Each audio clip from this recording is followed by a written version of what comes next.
This is XA Anderson, and welcome today to the Principal Podcast. Today, I am excited to have with me Bubba Page.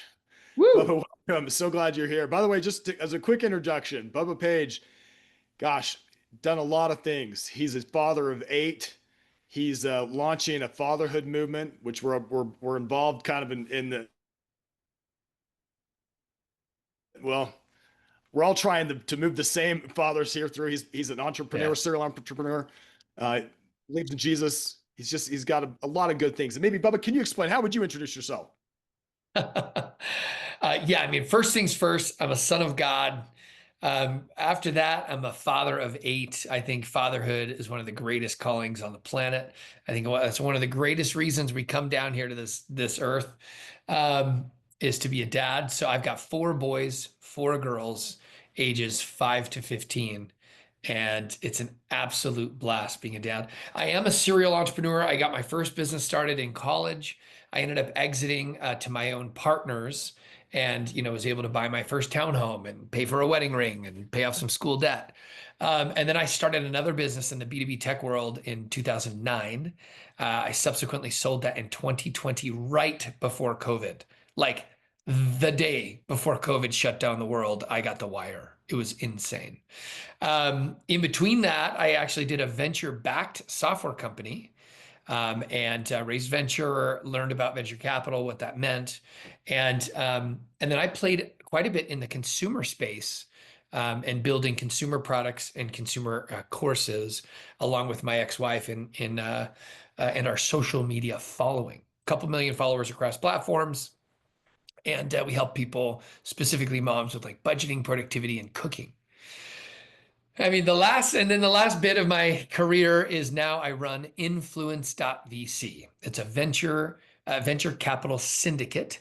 I get the chance to invest in consumer product and consumer tech companies. And then I just include the few hundred folks that want to invest with me. So I put my own money in and then invite others to invest with me. And then I bring influencers to those companies that we've invested in to help promote and grow the business as fast as possible.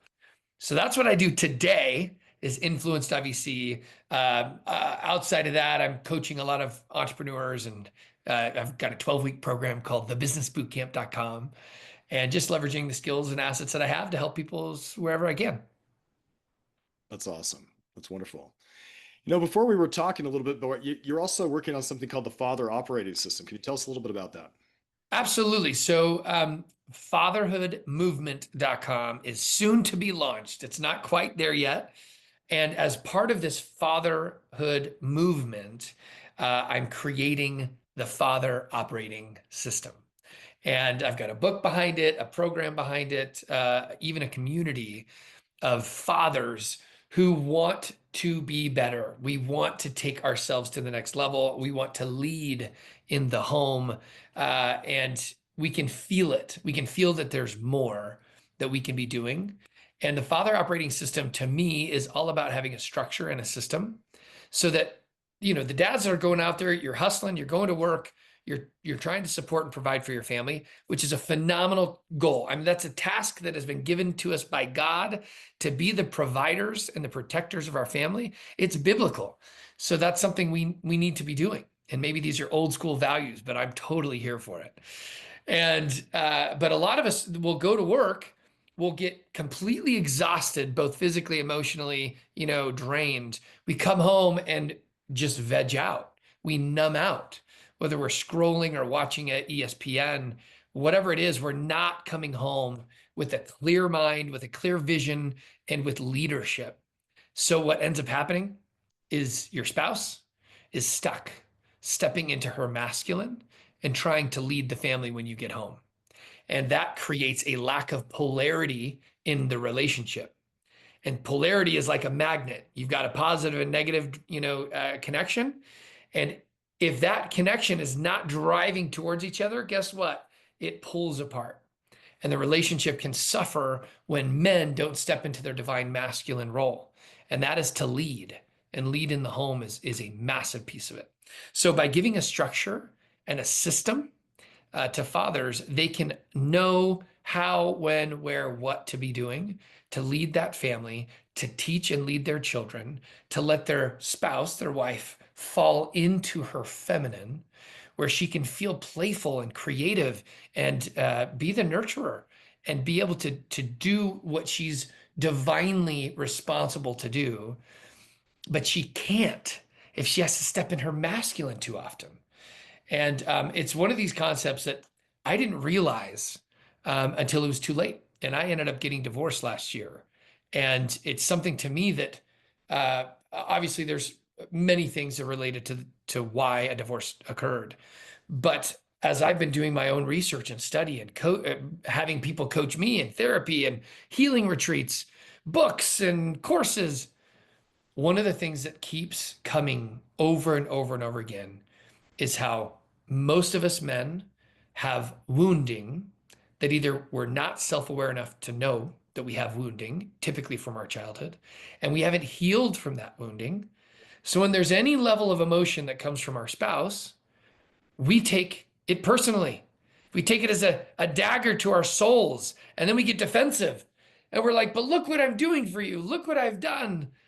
And the moment we step into that type of role where we're defensive and we take it personally, we are incrementally reducing our respect and connection with our spouse.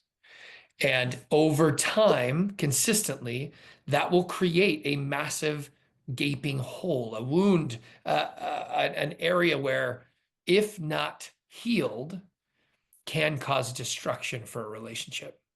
And my goal and part of my mission is to, number one, bring people to Jesus, because I think he is the master healer. And so the idea behind the fatherhood movement is, number one, to remind us that we're sons and daughters of God and that he is the master healer. We need him to be able to make it back into I believe, our Father's presence. So number one, bring us to Jesus. And number two, I want us to be able to heal our wounding so that we can be the men we were meant to be.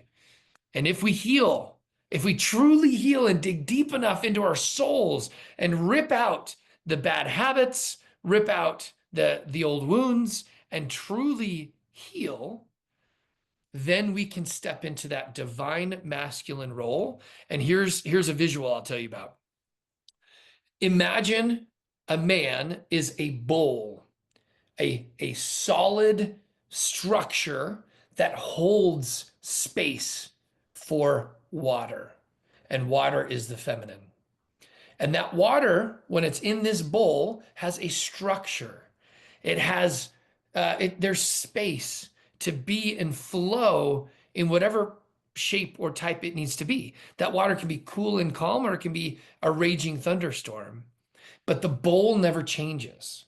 And if we have the ability as men to be emotionally regulated, meaning we either, look, everyone gets triggered here and there, but we recognize when we're triggered and we know how to handle that trigger. A trigger to me is just our body and our nervous system telling us we have something to work on, telling us we have something to heal. If we're not regulated, then we're going to snap and react and possibly, create this defensive, environment, which is not healthy. It is not what needs to happen in the relationship. So anyway, I'm on a soapbox, but the idea behind it, let's bring people to Jesus. Let's have us all heal, and men need each other. We need a community of men who are in touch enough with our emotion that we can be manly men, masculine men, but we need to understand what emotions do to us and how we can heal and be emotionally regulated, be the bowl for the feminine to be who she needs to be. And that allows her to have that emotion, and we need to be in a place to handle it and be emotionally regulated. Anyway, that's a deeper dive than you probably wanted to go. Great dive. Great dive. I have a question for you. So let's assume that a man has healed his wounds, that he is able to be this bull, as you say. What would it look like when a woman is being very triggering, we'll say, or if he feels triggered when a woman is talking? Like, how would a man who's healed react to that? Yeah. And look, I'll be the first to say I'm not the expert in divine masculine, divine feminine roles, and nor am I a therapist.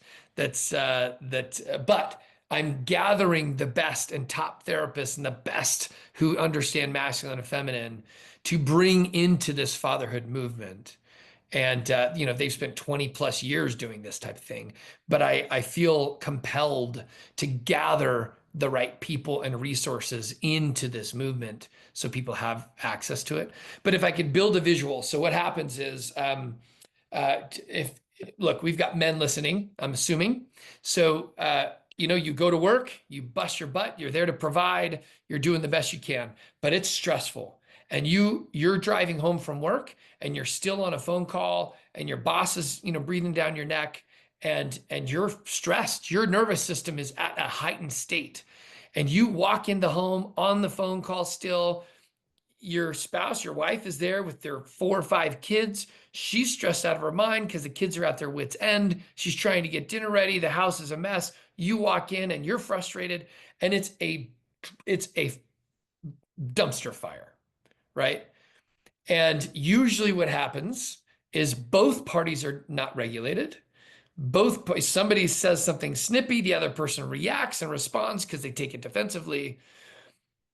This happens all across the world every day in millions of homes. Children are seeing this. Men think it's their right that they should be able to come home and turn on ESPN and relax, numb out. But on the flip side, the spouse thinks like, I've been here all day. I've been here working these, like, it's your turn. I'm tapping out. And her kid time is at its wit's end. And until we start to recognize, and men, we need to lead in this. Now, I'm not saying that women are off the hook, but I'm talking to men. I am a man, so let's talk what the men can do here. Here's my suggestion. You're coming home from work, you have 5 to 10, 15-minute drive, or if you work from home, you need to stop your work 10 to 15 minutes before you interact with your family. And you need to take, I would suggest 5 to 10 box breathing method, 5 seconds in through the nose, hold for 5 seconds, 10 seconds out the mouth. Do that 5 to 10 times until you've calmed your state of mind. It really can reset your nervous system. You need that time. Do it in the car, do it in your home office, but do it before you step into that familial role as the father. And let me interject here for a second. We had on the podcast once a guest who used to climb these huge cliffs, and he'd be up, hundreds and hundreds of feet, and he'd have a panic attack where you literally are like, oh my goodness, and you lose control of your mind for a little bit. And he said if he would do exactly that, exactly what you were saying, where he would take some deep breaths.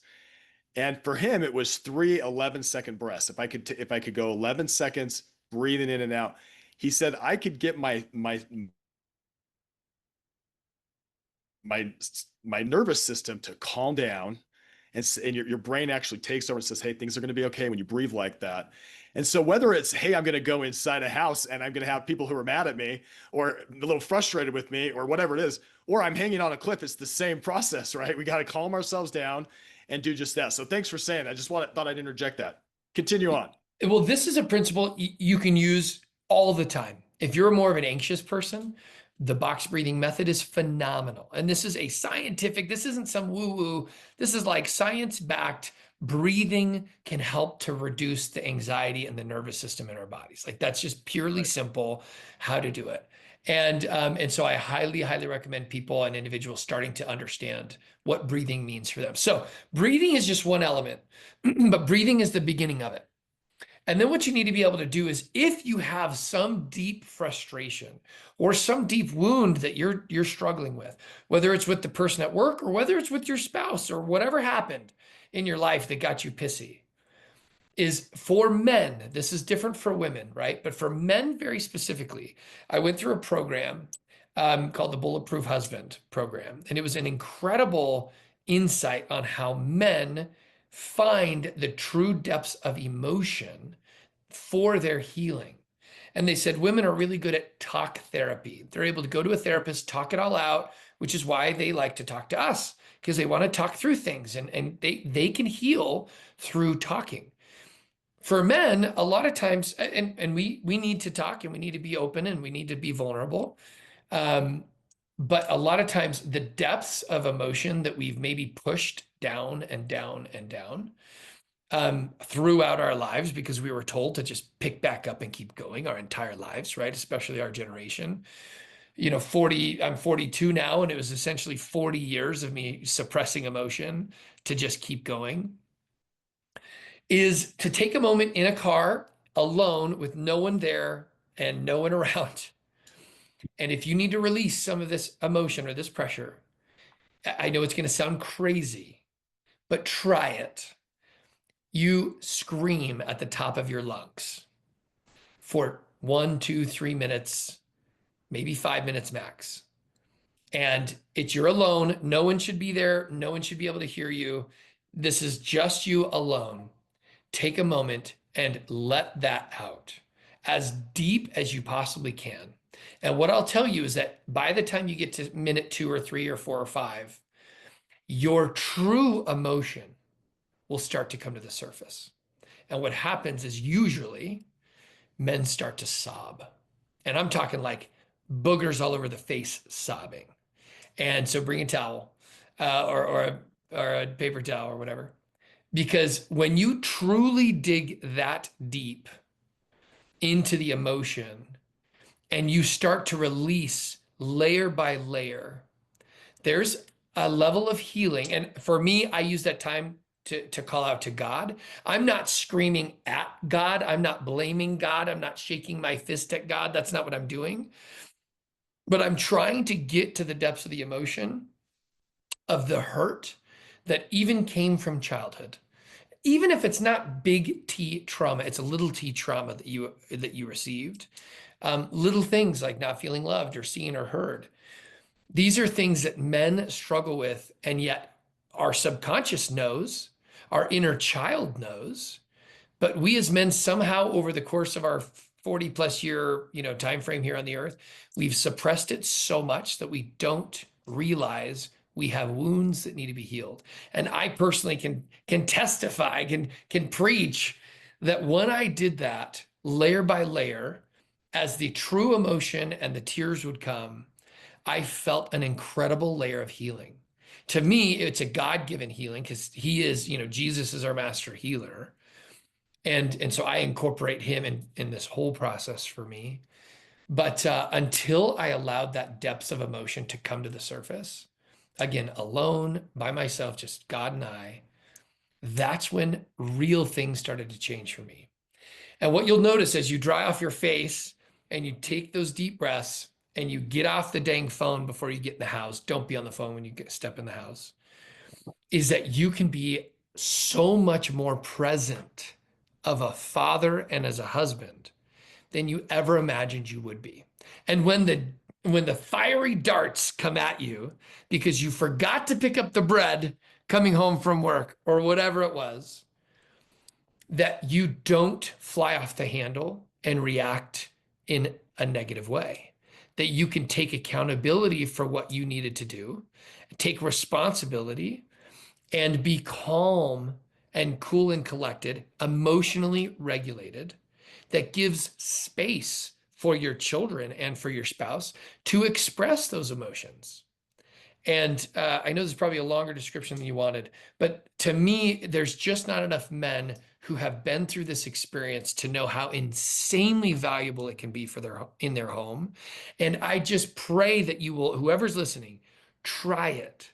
Even if you just try it once, just try it and see if it makes a difference for you when you step into your home in a calm, cool, regulated state where you have a positive mindset going in, even if you know you're going to be hounded on for whatever thing happened that day, that you can take that critical feedback and be emotionally regulated enough to listen and hear. And even if you don't agree, you don't always have to agree with what's being told to you, that you can hear her, help her feel seen and safe, right? If you can give her that emotionally safe space as the bowl, you will be dramatically impacted in the level of connection you can have in your relationship. And, I'm passionate about this because I feel like Jesus is the ultimate example of divine masculine. And if you look at him in his example through the scriptures, his ability to be emotionally regulated when things went crazy. People are about to stone the woman who was caught in adultery. Think about the level of people are yelling and cussing him out and her out and accusing her of this sin, which she did do. And he was silent for a moment, right? In my mind, I visualize him breathing, right? This is Yahweh. This is the breath. This is the life. This is the light of the world. And he takes a moment to stay calm and collected. He's drawing in the sand or the dirt. And I just envision this crowd that's just going, that's intense. And they calm down when they see him calm. Their emotions start to calm down because he's calm. And then he says, obviously, something to the effect of, those without sin cast the first stone. And what does And it it's interesting. say? They all walk away because none were sinless. Their sin looked different than hers, but his calmness if you imagine the state of that, environment was extremely chaotic. And yet that calmness was one of the most incredible ways that Jesus showed us as men how we can be divinely masculine. Now, I'm going to do one more thing and then I'm going to let you jump in. One more thing, because people will Some say, but wait a pontificate that minute. maybe he. Oh, go for it. No, go ahead. Go ahead. Just that if we think about the example in the scriptures where he then goes to the temple and he sees the money changers and he is PO'd because they have defiled the house of his father. And he goes in there and he throws the tables. Now, I think as a divine masculine role, there is a time where we need to be not just the provider, but also the protector of our families. And there are correct moments in time where we do need to use our strength and our voice to stand up for truth and what is right. And he did that in the temple. And so some people say, Jesus wasn't always just this calm, cool, collected guy. He was and had the elements of masculinity that we all strive to have. He was the perfect example. And so we can try our best to be like him. And that's the hope behind, for me, Fatherhood Movement. And the book that I'm writing is to help people in that process. Okay, I'll step down the soapbox. Let's dive in. No, Bubba, appreciate you sharing that. And let's take one thing at a time here. One of the things you said is being able to get in touch with that emotion so you can heal it. And I'm sure that there's some great value in that. I think sometimes I'm going to just push back a little bit on some of this. I think sometimes people think that I have to go relive everything so many times again and again and bring up all this pain so that I can heal. And the underlying assumption is that we're balloons. So like we're this balloon, and if we don't vent this emotion, somehow we're going to pop. Now, there is some truth in my view to say, hey, we got to get down there and get it. But the problem is, I think a lot of, let me tell you another theory that could be, is that instead of being like balloons that might pop if we don't vent, maybe we're more like trail builders. And let me give you an example. So if I go to an emotion of appreciation, or I go to an emotion of, hey, I'm going to be grateful for the good things my wife is doing, or good things my children are doing, or how this, it's like you build a trail in your mind. So that the science of the mind says, hey, look, I can do this math problem. And the reason I can do it is because I've built a neural pathway to it. And the more I do that same math kind of problem, the better I get at math. Well, the more you can drive to work and you know how to get there almost automatically because you have a neural pathway that tells you how to get to work. Well, if I go to the emotion of anger again and again and again, it might start out as a pathway to anger, then it becomes a big pathway in the woods, then eventually I can build it into a sidewalk, then I can build it into a road, then I can build it into a big, huge superhighway. And so I think the experience of saying, I'm going to go to anger, go to anger, go to anger, sometimes doesn't serve people. Now, I realize this is contrary to what a lot of therapists say. A lot of therapists are like, no, you need to get in touch with your anger and let it out. And I think they're right to a point. Like, I think you really do have to say, okay, what happened? and try to get it over there. But if we take it too far and we say, I'm going to go to anger all the time, I think what happens is we're building a superhighway to anger, or we're building a superhighway to someplace else, and it becomes easier to become angry. It becomes easier to do that. So I really like what you said about, hey, like we as men are not healed, and because we're not healed, our wives can come in and say something, and instead of just being that bull for her and letting her have space and not taking it personally, like, and I'm sure we've all done this, but like where we can just say, I'm just gonna let her emotions come out and listen. I heard it said something like this: when somebody's being emotional, it's like a wave that's coming up the beach. Okay, now I think Stephen Covey said this. I'd like to get your opinion. He was in Hawaii, and there was this huge wave that came in one time, and it was like basically it destroyed a lot, even killed some people. But there were two houses on the beach. One of them was a wall, and one of them was just on stilts. Okay, so you had this wall. He said when this wave came up, it completely exploded the wall. The wall just went to bits. The house was destroyed.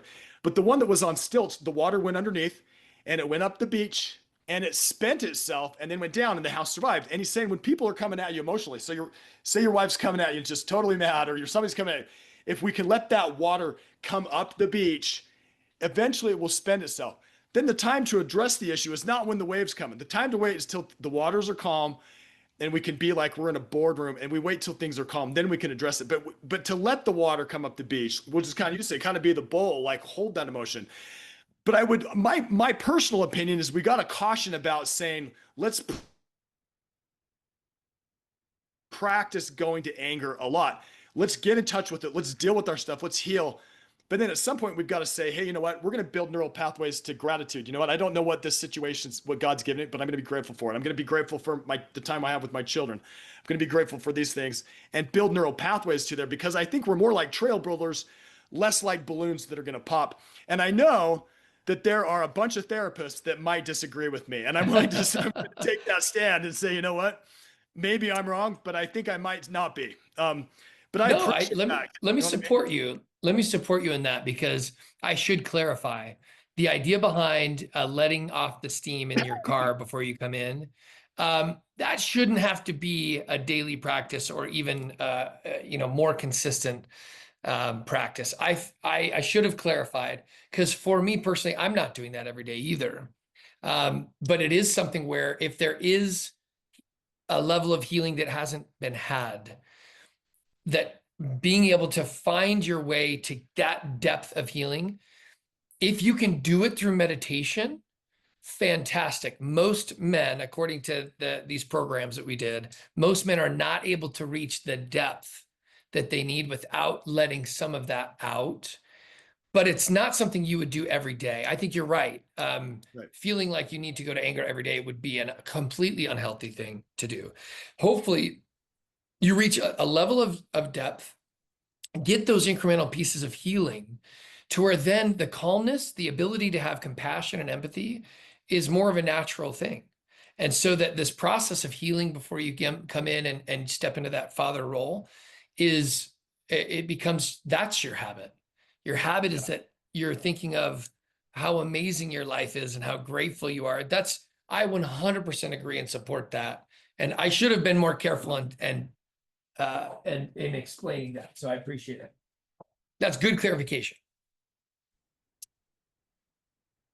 Sorry, I bleeped out there just a sec. I appreciate your clarification on that, Bubba. Really, really appreciate it. Can you hear me okay, or are we frozen? No, I can hear you now. It did freeze for a second, but Okay. Um, yeah, I really appreciate the clarification on that. And also, I've had that same experience where you said, where I had a stressful day. I know it might be stressful going in, and that breathing, so valuable that you said, take the time to breathe, do the box breathing. And then even, for me, it's helped sometimes to just say a prayer for each one of my kids, say, I'm going to pray for my wife. I'm going to pray by name, each one of my kids, help yeah. me be a good dad, and name them, but one by one, and just visualize going in there with love. I think if you can do that and take care of the healing too, because I know, Bubba, I think you're right. There's so many men who could use that healing process. And then it makes you better to lead. And the three things that I think for dads, and one of the things I love that you said, we're the three jobs of a dad, in my view, are to provide, preside, and protect. But we're not just ATMs. We got to lead in our homes. We got to take the time to say, you know what, we're going to teach principles. We're going to teach values. We're going to have a devotional, and then protect. We got to stand up against some of these things that are going crazy in our society. And we can't just be silent. I mean, there's a lot of, some things really are right or wrong. And we've got to be able to say, you know what, that's not happening in my home. We're not going to allow, and Yeah. if people get mad at us, that may happen. But um, thanks for No, sharing that. Really, we've really, had leaders, right? We've had leaders talk about how it's we're no longer able to be on the fence. Like you're gonna have to pick sides. And absolutely. I'm hoping that I'm doing everything in my power to pick the side of Jesus in every way, right? And I make mistakes just like everybody else. But like that's the hope is there won't be a place in the middle. You will have to be, you will have to pick sides. And I think, look, we can be peacemakers and That's right. we can be kind and loving to people of all different types of beliefs and cultures and backgrounds. Like that's not what we're like peacemakers and lovers of all people, but there is truth. And God is looking for his warriors, and we are going to be called to stand up, if we haven't already been called to stand up for truth, even in the midst of potentially hurting our career, hurting our ego, hurting the reputation. Because look, in the scriptures, it's just story after story after story of people standing up for Christ and being humiliated or murdered or whatever it is, right? Like, Right. and look, God's the same yesterday, today, and forever. If he had people doing it then, it's going to have to happen again. And I think that I'm hearing, and you and I got connected because we have this passion and we feel compelled to help more fathers recognize our true responsibility and role, and that we have to lead and stand up for truth. And yeah, we're going to get a lot of hate, and we're going to have people tell us that it's not politically correct, or that, especially talking about the dynamics maybe in the home, and or divine masculine, divine feminine. Like my belief system is that we have a heavenly mother and a heavenly father, and that we were born as spiritual children first before we ever came to this earth as physical children.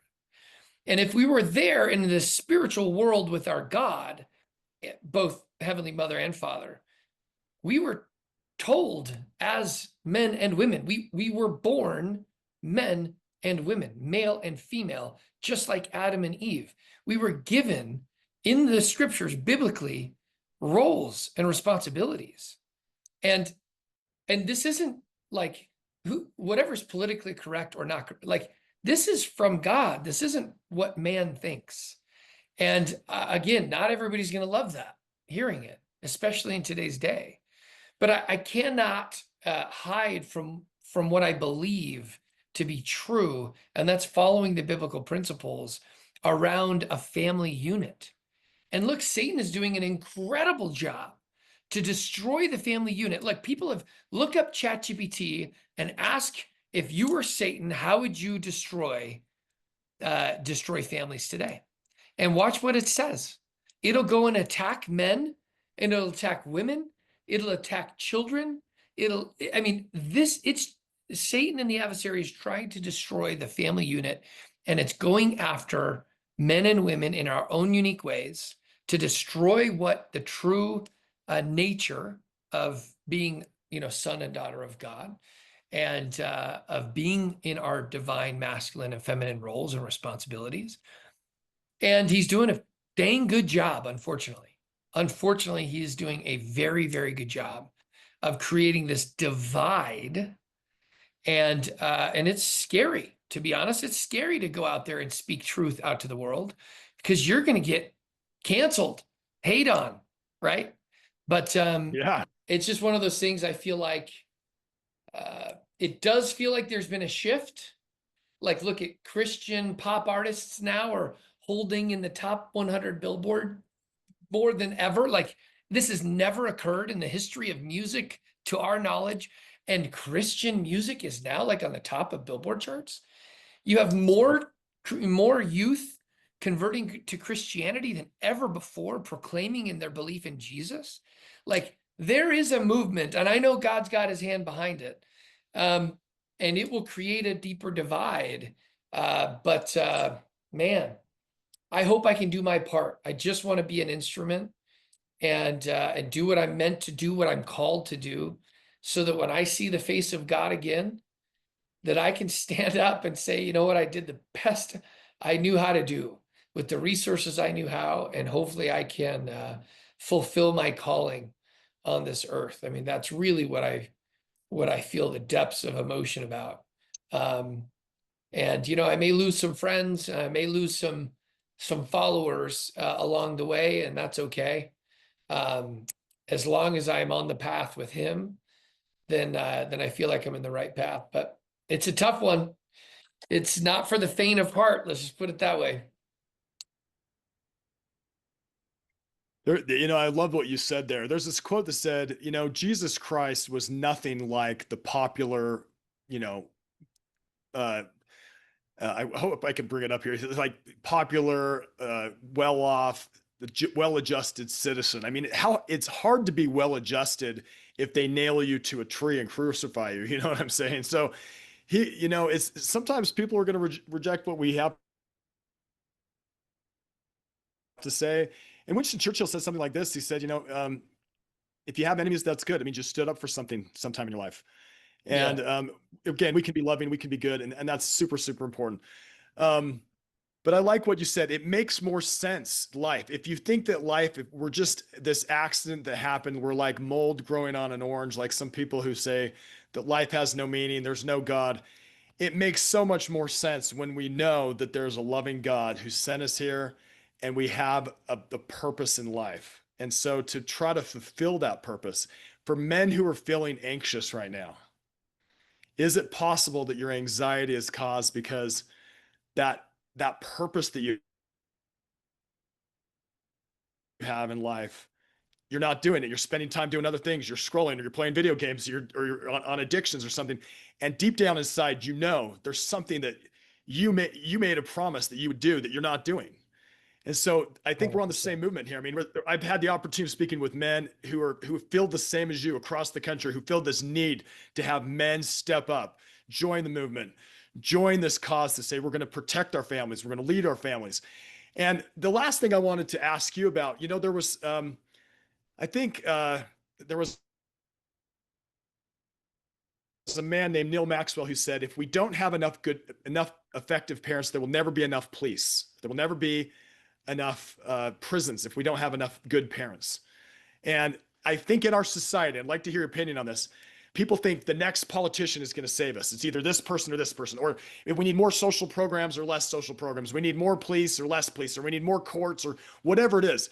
And the truth is, if we don't fix marriages and families, Bubba, if we don't fix marriages and families, everything else we do will be like straightening deck chairs on the Titanic. It's like throwing up it's like throwing up sandbags against a tsunami. Tell me your thoughts on that. Yeah, I mean, 100%. Everything happens in the home. It is our responsibility as parents to raise our children with the understanding of who God and Jesus Christ is. It is stated over and over. It is our responsibility to teach them. Now, look, every child has their own agency and they can choose to believe or not believe, and that's okay. We're not forcing anything on these individuals, but it is our duty to teach them the correct principles and then let them govern themselves, right? This is happening in homes that all over the world, that where you can have a positive impact because of your example as a parent. And usually that can only occur when you have a foundation of your own. It's when you are in a place where you have faith or where you have done your healing, that then in turn, you can help your children to receive that same healing. And look, I know that there are many of you who are listening who are dealing with generational trauma, generational addictions, generational bad habits. And You're being called right now. If you're listening to this, this is your sign. You're being called to break the generational sin, to break that trauma. You can do it. And you're being called to do it because your children depend on it. And your children's and generations to come will depend on you doing it. You know, I'm so grateful for my mother. My mother was her mother was raised in an abusive alcoholic home. So my grandmother was the daughter of an alcoholic who abused his wife and possibly the children. And she hated him till the day she died. And it was so sad to see that anger that she had for her father. I remember pleading with my grandma, please just forgive your dad. He's been dead for 30 years. Like, let it go. He's in heaven. He's for sure he's reconciled and repented for his wrongdoings.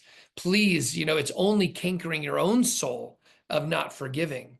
By the way, a book to read is called Total Forgiveness. Highly recommend it. Another one is The Beautiful Outlaw by John Eldridge. Unbelievable books that will help you on this path.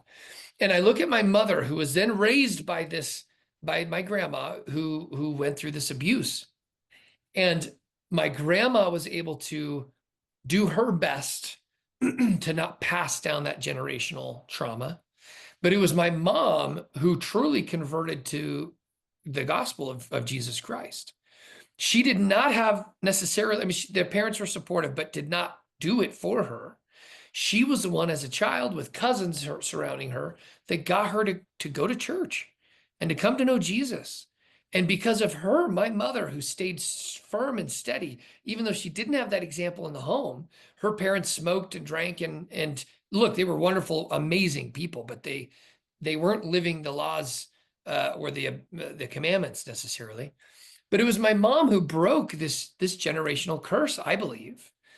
And it allowed me to grow up into a home where I felt more loved and I felt and was taught about Jesus in my own home. And it allows me to teach my children. And now I'll help, they'll teach their children. But if that wouldn't have stopped, and if that alcoholism would have gone through her mother to then my mother to then me, think about the different life I'd be living.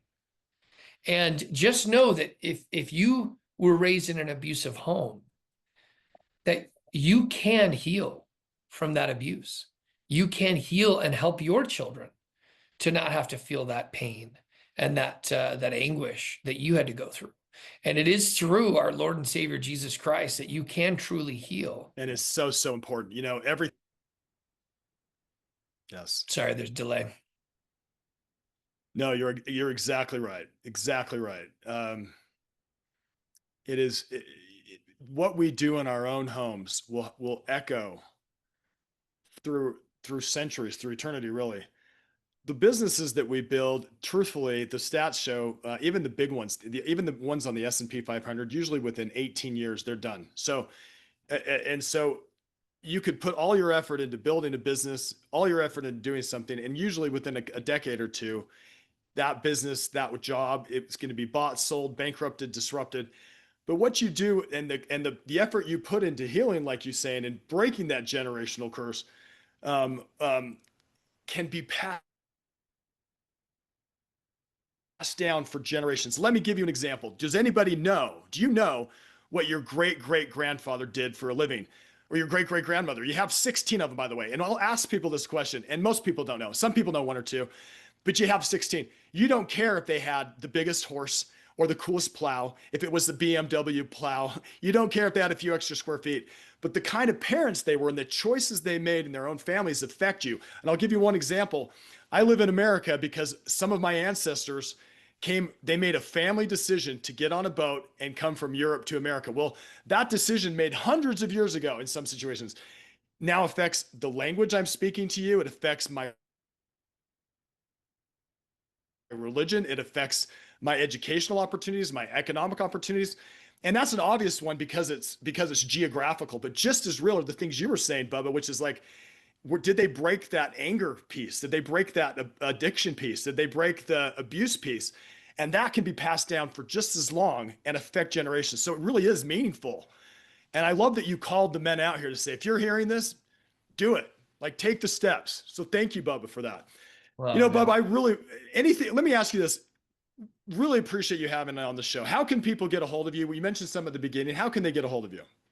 Yeah, I mean, LinkedIn, if you're in the business world, Bubba Page on LinkedIn is great to connect.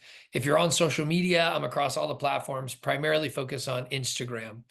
And so Instagram is just Bubba Page, Page. Love to connect with you. I love to be able to talk about it. If you have thoughts, if you have ideas, if you want to contribute to the fatherhood movement, please connect. There's so many like-minded individuals like ourselves who are finding each other. And there's going to be an incredible uplifting motion as we all work together to, rise all tides, basically. And I think it's a God-given thing. I think we're feeling compelled and pushed to do something, and there's a meaning behind it. We can heal a lot of people and get back to where we need to be. Absolutely. And if there's one last thing that you would tell dads or just like Yeah. what words of wisdom would you leave with us today, Bubba? Yeah, two things. One, you are needed. The suicide rates of men are higher than women these days. And please know, if you're hearing this and you're stressed out of your mind, you're in the depths of depression, we need you here on this earth right now. God needs you to step up to be one of his warriors. So please, you are needed by us, by your family, by your children. If you're not here, they won't receive what they need from you. So please, number one, you are needed, stay. Number two, connect with God deeper than you have ever connected. And right now, you pause the podcast and start saying a prayer. And if you feel like there's a copper ceiling that you can't get through, keep going until you can feel that ceiling be removed and the heavens are open to you. Your connection with God will do more than you can ever imagine for your own healing, for your relationships, and for your ability to do what he wants you to do. So just know that we're here to support. We're both on this journey to help men. So connect with us. Let's talk, and we can work together. We will have strength in numbers as we stand up for truth and for what is right. And we're preparing for him to come again. And I think this is part of this process. Bubba, such words of wisdom. Gosh, know you're needed and reach out to God like you never have before. Thank you for sharing. Bubba, thank you for being on the podcast today. It's been an honor having you. Feel free to reach out to Bubba. We'll make sure to put the ways to connect with him in the show notes for those of you who are driving or listening to the podcast when you can't take notes there. And thank you again, Bubba, for joining us. We'll see you next time on the Principal Podcast. Hey, so great to have you. Great discussion. Thanks, Bubba.